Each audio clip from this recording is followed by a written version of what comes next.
Welcome back. Yes, Justin Holcroft again at Marshall Music, and thanks again to Marshall Music for letting us come here and do these videos.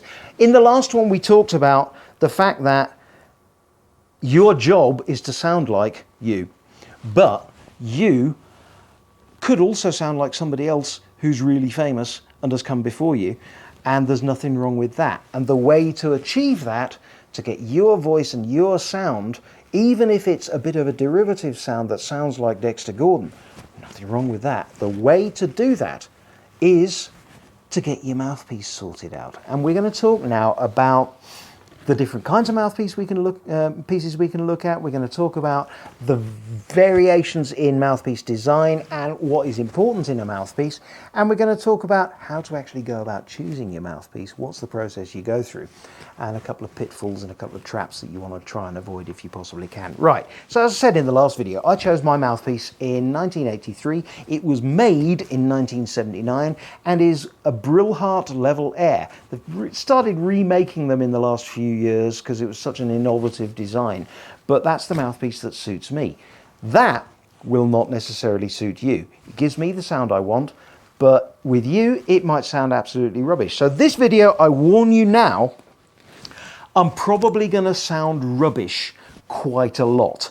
Please bear with me and I'll explain why I'm going to sound rubbish quite a lot. So at the moment, with my mouthpiece, my setup, I sound like this.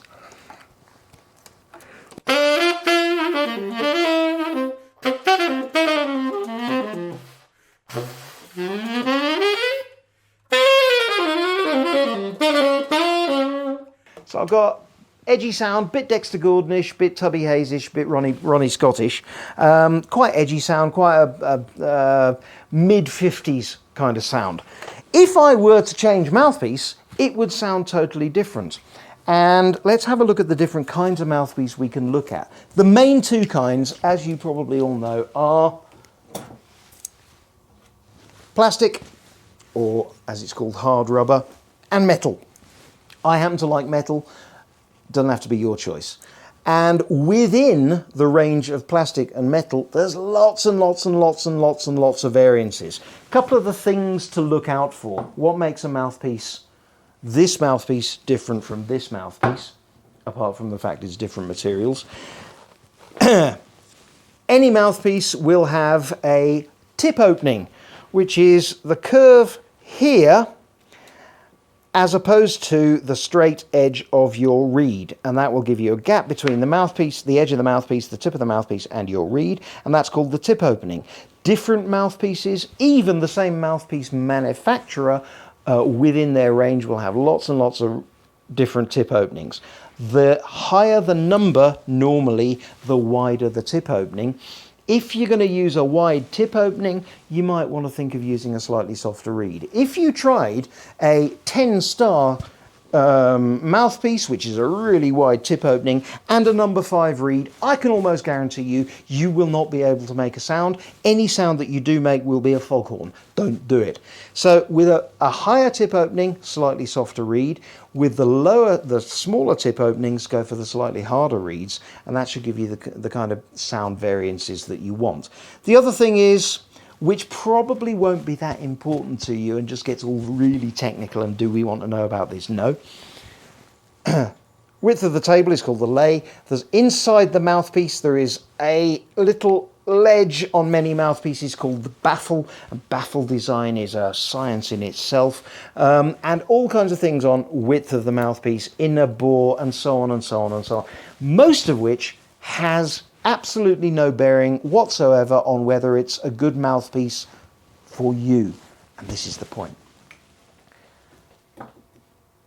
A lot of people have come to me and said, well, I want to sound like Mike Brecker, so I've Googled Mike Brecker's setup. He plays on Selmer Mark 6 tenor, and he's got an Otto-Link mouthpiece, and it's this number Otto-Link mouthpiece, and he uses these reeds, and he uses this ligature.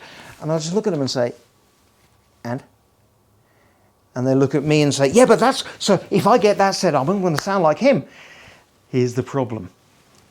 Your face is built differently to Mike Brecker's. So whatever he uses, it doesn't matter because his face is different. The mouthpiece has got to fit in your face and has got to work with your face. So even though Michael Brecker used that setup, that doesn't mean it's going to work with you and give you the same sound as him. And this is the huge point. Mouthpiece choice is so individual. There will be manufacturers who'll say, my mouthpiece will work with any player. Might be true, might not be. Unless you try, you're never going to know. And this is the point. Here's how to choose your mouthpiece. And I'm not going to say this is a suggestion. This is the only way to do it. It's the way I did it. And I'll just give you an example of if you don't do it like this. So I'm going to take, the golden rule is always take the same reed that you've been blowing on up until now when you try a different mouthpiece. Because what you want to do is limit the number of variables. So I'm going to take, I've got 5 mouthpieces lined up here. I have never played any of them. I'm just going to take one random mouthpiece. You've just heard how I sound with my mouthpiece. I'm just going to take one random mouthpiece and see what happens with the same reed and the same mouth. So the only variable is the mouthpiece. The reed's the same, the saxophone is the same, the face is the same. I hope.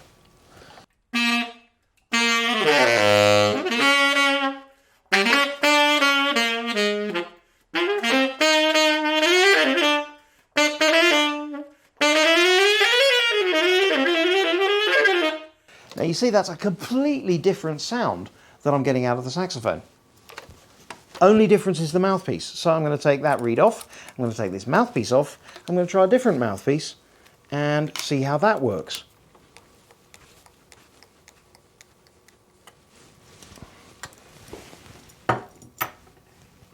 Ebonite, I haven't played an ebonite mouthpiece since I started the saxophone at the age of 13, which was still in black and white in those days.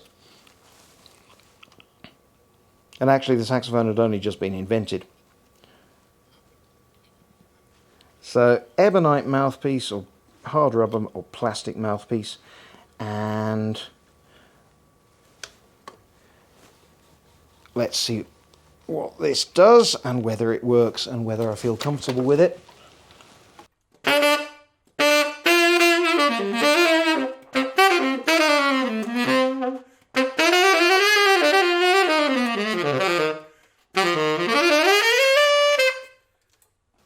Totally different from the metal mouthpiece I just tried, totally different from my own mouthpiece, completely changes my sound beyond all recognition. This is the point. This is what the mouthpiece does for you, and this is why it's so important. Now, neither of those last two I've just tried give me what I want out of the mouthpiece. That's probably because I've been playing on the same mouthpiece since 1983, and it's not going to be easy for me to change now, and it would take a long time for me to get used to a new mouthpiece. I'm just going to do one more, which is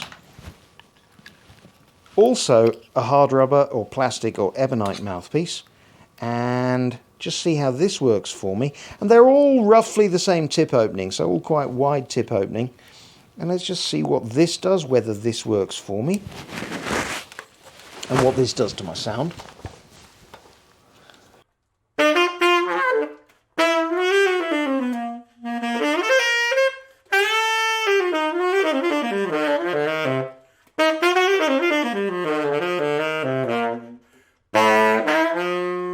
I find that really difficult to control.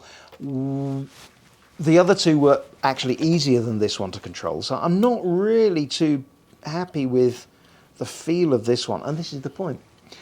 No matter what anybody tells you, the only way to choose a mouthpiece is to go in and try as many different ones as possible out. So, advice. Number 1, get yourself a really good mouthpiece. Number 2, don't Google who's got what set up and go and buy that, because that's a really silly idea because your face is different from theirs.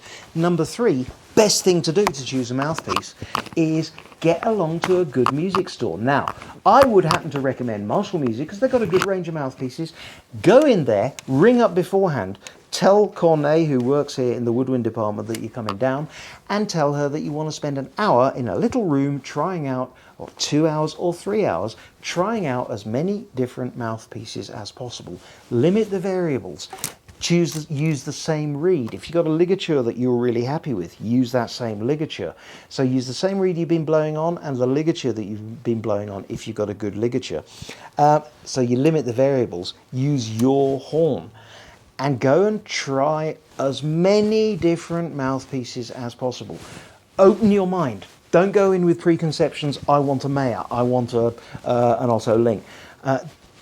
Ditch those preconceptions. Go in and try as many mouthpieces as you possibly can and find the one that gives you the sound you want based on who you want to sound like, and number two, enough controllability that you can get over the whole of the instrument.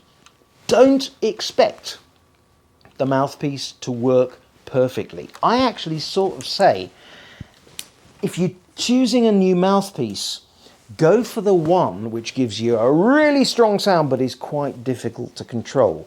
And that will be a challenge for you. Within 2 weeks, you'll have got used to it. Your mouth will have firmed up and your mouth will have got used to it. Within 2 weeks, you'll be blowing amazingly on that mouthpiece because you'll have the sound and that will inspire you. Don't go in with preconceptions. Go in and try as many mouthpieces as you possibly can until you find the one that gives you the sound you want, with enough controllability that you reckon you can get it to work for you within about 2 weeks. Good luck. If you got any questions, I'll post a link to get in touch with me on this video. Thanks once again to Marshall Music. We'll be back with another video very, very soon. Cheers, guys.